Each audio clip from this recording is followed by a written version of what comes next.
Hola gente, ahora sí les paso el resumen de la clase número 2. Acá hemos podido ver los porcentajes más o menos que yo creo corresponden al éxito en una buena fotografía. 60% corresponde a todo el paquete de información que tiene la persona que está detrás de la cámara. Es decir, las vivencias, los estudios, las influencias del entorno, las creencias, la religión, la política, los libros que han leído, las películas, las series, la música, es decir, todo el contenido de información que nosotros tenemos, que de una u otra forma nos van a permitir desarrollar mayor creatividad, tener mayor percepción, más sensibilidad sobre las cosas y poder observar cosas que quizás una persona que no tiene tan desarrolladas estas habilidades no las puede ver. Entonces, esa es la principal característica. Un 30% podríamos asignarle a la parte de la óptica, porque la óptica, al fin, los objetivos de cada cámara son los que nos van a permitir ver determinadas cosas. Por ejemplo, si yo quiero hacer fotografía de insectos, cosas de detalle, necesito un lente macro específico. Si no, resulta imposible, por más que tenga una cámara carísima, poder ver eso. Si quiero fotografiar la luna, si no tengo el lente que me permita una aproximación tanta como para ver la luna, va a ser imposible, voy a ver apenas un pequeño puntito en mi fotografía. Si quiero hacer fotografía de aves, si quiero hacer fotografía de deportes, si quiero hacer retratos que la parte de atrás se vea sumamente difuminada, todo eso corresponde al lente. Entonces, de nada sirve que yo tenga la super cámara si no tengo el lente necesario para conseguir lo que quiero. Dependiendo del estilo fotográfico que nosotros queramos ir desarrollando, eh, necesitaremos un lente u otro. De repente con un lente está bien, de repente alguno que hace más tipos de fotografía necesita un lente más versátil, de repente necesita dos o tres lentes. Es algo que ustedes mismos van a ir descubriendo a manera que vayan adentrándose en el mundo de la fotografía. Y ya recién un 20% podríamos darle como asignación a la cámara.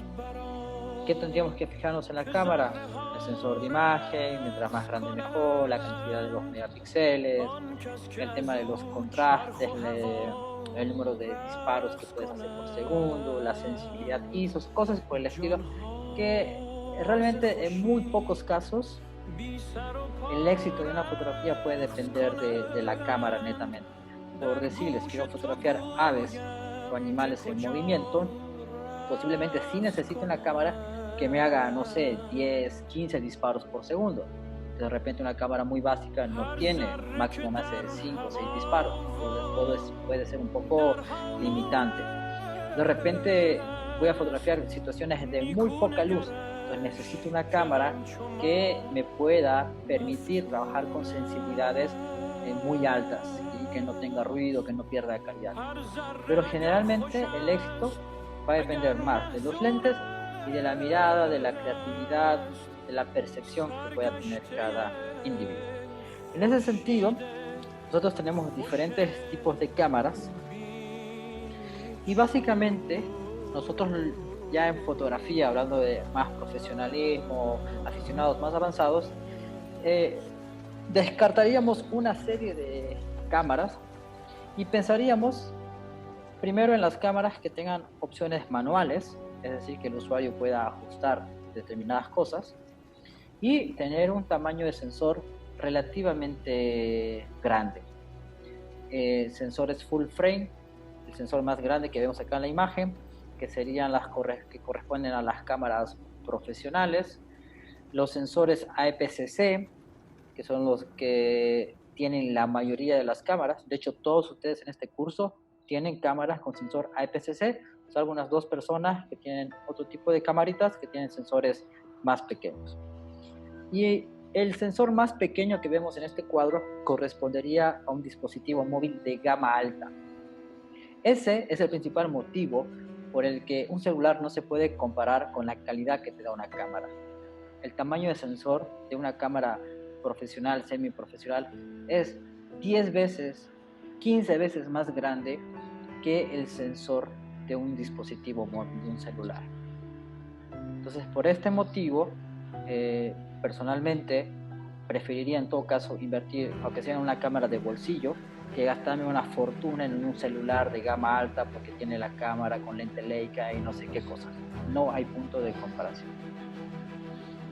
Entonces, dispositivos como las cámaras Cybershot, las GoPro, los drones, los Osmos, los diferentes celulares, pueden ser herramientas interesantes porque son cosas que podemos tener en el bolsillo, cámaras de acción, etc. Pero no nos permiten tener imágenes de re alta calidad. En el caso, por ejemplo, de las Cybershot o los drones, las GoPro y cámaras de acción, no tenemos opciones manuales, independientemente de que el sensor son un poco más grandes que un celular, son bastante pequeños.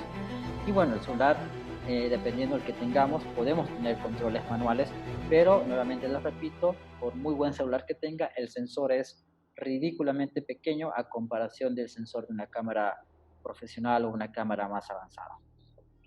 Nosotros podemos clasificar las cámaras ya que nos pueden funcionar, nos pueden servir en 4 tipos: cámaras compactas avanzadas, las cámaras bridge, las cámaras mirrorless y las cámaras DSLR, que son las que tienen la mayoría de ustedes.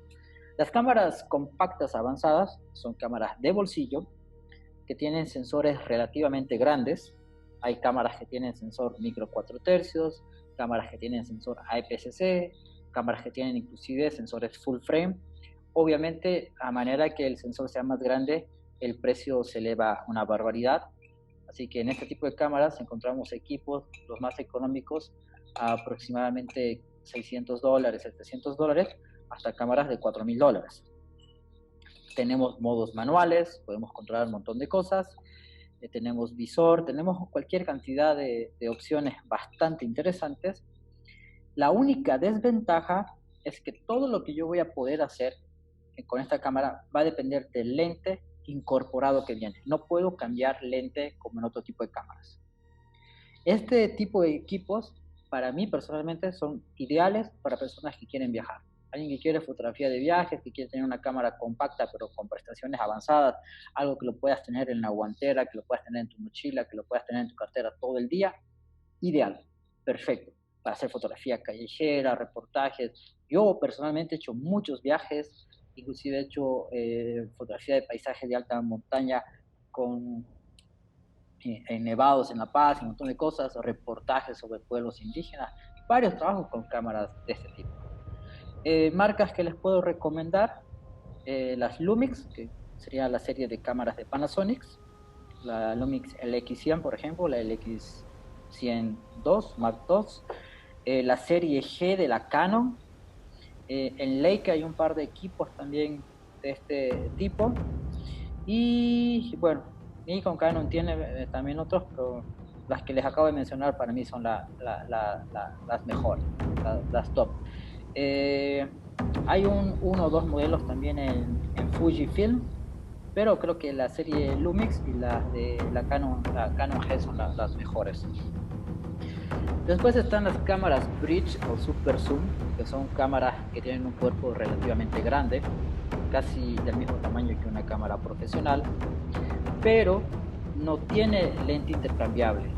O sea, todo lo que tú vas a poder hacer con este equipo va a depender del lente incorporado. ¿Qué tiene a favor este tipo de equipos? Que tienen un lente con un gran alcance. O sea, tienen un lente que te permite hacer desde paisajes, te permite hacer fotografía de naturaleza, puedes sacar fotografía a la luna, lo que quieras. Tiene un lente que tiene un super zoom. ¿Qué cosas tiene en contra? Que son equipos que tienen un sensor relativamente pequeño, por lo tanto, si le exijo demasiado al equipo, mis fotos van a salir pixeleadas, de repente no voy a poder hacer ampliaciones muy grandes. Y otra cosa que tienen en contra es que en condiciones de poca luz son desastrosos. No tiene mucha luminosidad el lente incorporado, entonces nos limita bastante. Pero para naturaleza, exteriores, deportes y cosas por el estilo, me puede venir muy bien este tipo de cámara. sobre todo para gente que quiere iniciarse en fotografía de naturaleza, fotografía de aves, por ejemplo. Es una opción bastante económica a estar invirtiendo en cámaras reflex y lentes que cuestan varios miles de dólares. Este tipo de cámaras oscilan entre los 300, $1000 la más cara. Entonces es bastante accesible, pero para retrato, ese tipo de cosas no me parece una buena opción. Después tenemos las cámaras sin espejo, que son las cámaras que ahorita están en tendencia, son las cámaras que más se están desarrollando, los equipos que más se están vendiendo, porque tienen la característica de ser cámaras profesionales, desde cámaras para aficionados, aficionados avanzados y para profesionales, pero que tienen un tamaño más compacto a comparación de las cámaras reflex. Entonces, básicamente, todos los fabricantes hoy en día están apuntando más al desarrollo y todo indica que el futuro de la fotografía está en este tipo de equipos. Marcas que son pioneras, que tienen mucha delantera frente a otras marcas en este tipo de equipos, están Fujifilm y Sony con la serie Alpha y eh, eh, las Fujifilm con la serie X. También ya Nikon, Canon, desde hace unos años están incorporando este tipo de cámaras, están desarrollando mucho, pero en tema de precio todavía son bastante caras. Son bastante caras las Nikon, las Canon. En cambio, en la Fujifilm podemos encontrar equipos bastante accesibles entre los 800 a $2000, en el peor de los casos la más cara, menos todavía. En la Sony encontramos desde las más sencillas que están bordeando los $1000 hasta cámaras de casi $4000. En las Nikon, cualquiera de estos modelos, o sea, el más sencillo está bordeando los $1000 y después ya directamente se disparan a $2500, $3500. Lentes intercambiables, hay mucha variedad hoy en día y bueno, como les decía, el tamaño es la principal característica, video 4K, entre otras cosas. Después tenemos las cámaras reflex, las DSLR, que son las grandes, las que ustedes tienen, que básicamente la principal diferencia entre una, digamos, semiprofesional a una profesional sería el tamaño de sensor. Las cámaras profesionales tienen un sensor full frame, que sería el más grande, de 36 milímetros por 24, y ya todas las demás cámaras, inclusive las de gama alta, estarían con sensores de APS-C, que son sensores relativamente más pequeños. Las Nikon de 5000, 5100, 5200, la 3000, 3500, la 7000, hasta la D500. Después recién serían modelos full frame. En la Canon lo mismo, no todas que son T3, T4 o 60D, 80D, todas esas son sensores APS-C. Ya después recién en las Mark o equipos superiores ya tenemos sensores full frame. La principal característica de este tipo de cámaras es que tienen un espejo incorporado, lo que hace que cuando la luz entra a través del lente, rebota en ese espejo, se va a la parte superior y ahí arriba tenemos todo un sistema complejo de lentecillas que permiten al fotógrafo poder observar la imagen a través del visor en la parte posterior, como si estuviéramos viendo a través del lente, como si estuviéramos viendo a través de una ventana. En cambio, en este tipo de cámaras, de las mirrorless, las cámaras sin espejo, ya no hay ese sistema de espejos. Entonces la luz va directo al sensor y el sensor es como que estuviera transmitiendo una imagen en una pequeña televisión en tiempo real a través del visor. Entonces aquí es como si estuvieras viendo a través de una televisión pequeñita, y en este tipo de cámaras es como si vos estuvieras viendo a través de una ventana.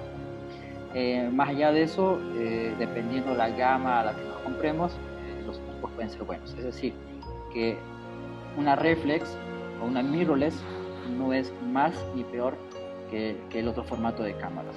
Todo depende de gusto, de economía, qué es lo que quieres hacer, y de verdad que a la larga, poco a poco, creo que este tipo de cámaras van a quedar solamente para los profesionales. Todo lo que sea aficionado, amateur, principiante, lo que quieran llamarle, van a desarrollarse con este tipo de cámaras, con los mirrorless. Dentro de este tipo de cámaras también tenemos equipos de gama baja, sean para los que se están iniciando en el mundo de la fotografía. Tenemos después cámaras de gama intermedia o para aficionados avanzados, que tienen opciones un poco más profesionales. Los mismos cuerpos de la cámara son herméticamente más sellados, más resistentes a las inclemencias del tiempo. Y bueno, finalmente tendríamos las cámaras Pro, o sea, las cámaras realmente profesionales. Estamos hablando de equipos de $2.000, $3.000, $5.000, $6.000. Entonces, yo les recomiendo que para un poquito ubicarse dónde están ustedes con sus cámaras, podríamos irnos a visitar las propias páginas de los fabricantes. Y por ejemplo, si yo me voy a la Canon y voy buscando cámaras, equipos, voy a productos y puedo ver cámaras, y dentro de las cámaras me salen, ¿no?, compactas digitales, que ahí voy a encontrar desde las más sencillitas hasta las cámaras compactas avanzadas que ya les mencionaba. Después tengo bueno, ya que estoy acá, podemos ver diferentes tipos de cámaras y ven, cámaras compactas con sensores grandes. Entonces aquí estarían las de gama más avanzada, la serie G que les mencionaba.